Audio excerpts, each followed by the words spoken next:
Jadi memang ini akan terlihat dari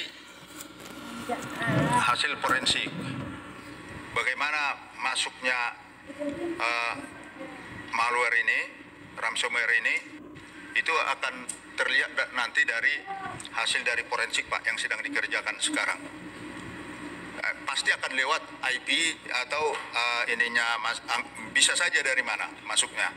Rata-rata memang biasanya itu ada celah ini dicari, ditemukan, baru masuk dari situ. Demikian kira-kira Pak. Ya, lanjut Pak, masih banyak tadi pertanyaan yang belum dijawab. Ya, lanjut kepada pertanyaan yang sudah sebelumnya disampaikan. Dari Ibu Nurul, siapa yang meminta tebusan? Saya rasa nanti ini bisa Telkom menjawab karena komunikasinya dengan Telkom. Kemudian dari Pak Dep, mengapa tidak ada langkah cepat dalam penanggulangan ransomware? Negara lain bisa cepat menangani ransomware.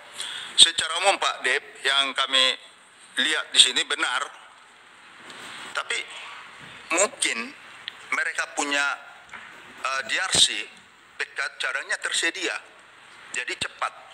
Tapi kalau kita ini kan tidak ada backupnya, itu yang sebenarnya yang fatal yang juga kami lihat dari data center ini.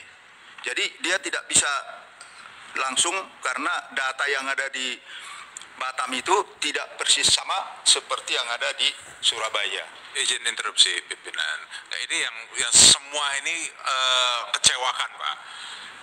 Ini kan pembangunan ini bukan makan waktu sehari dua hari, sudah planningnya bertahun-tahun. Best case scenario-nya ada di seluruh dunia, gampang untuk kita dapatkan baik ahlinya, contohnya.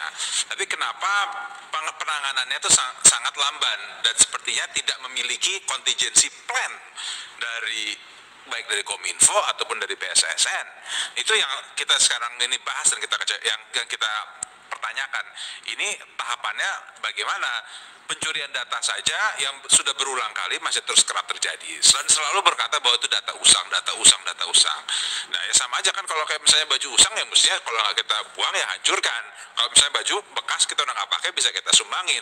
Tapi kalau data kalau sudah tidak digunakan kan mestinya dihancurkan. Tapi kenapa masih bisa bocor? Terus juga penyimpanan data bukannya ada backup, tapi malah datanya bisa curi. Ya ini yang menjadi pertanyaan kita semua Pak. Itu. Betul Pak, jadi itu yang mau saya sampaikan tadi, kita ada kekurangan di tata kelola. Kita memang akui itu dan itu yang kita laporkan juga. Karena kami diminta untuk apa saja masalah kok bisa terjadi, itu salah satu yang kita laporkan juga Pak. Maksudnya Pak, kalau nggak ada backup sih itu bukan tata kelola sih Pak.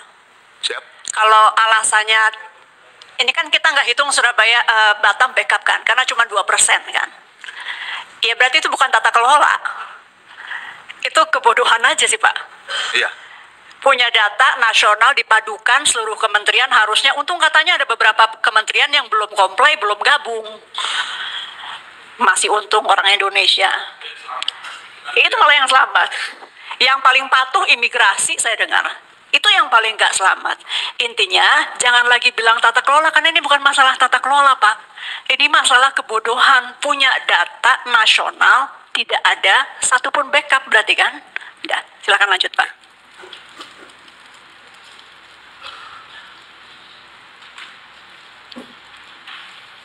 Kemudian tadi pertanyaan apakah ada data bocor dari insiden peretasan?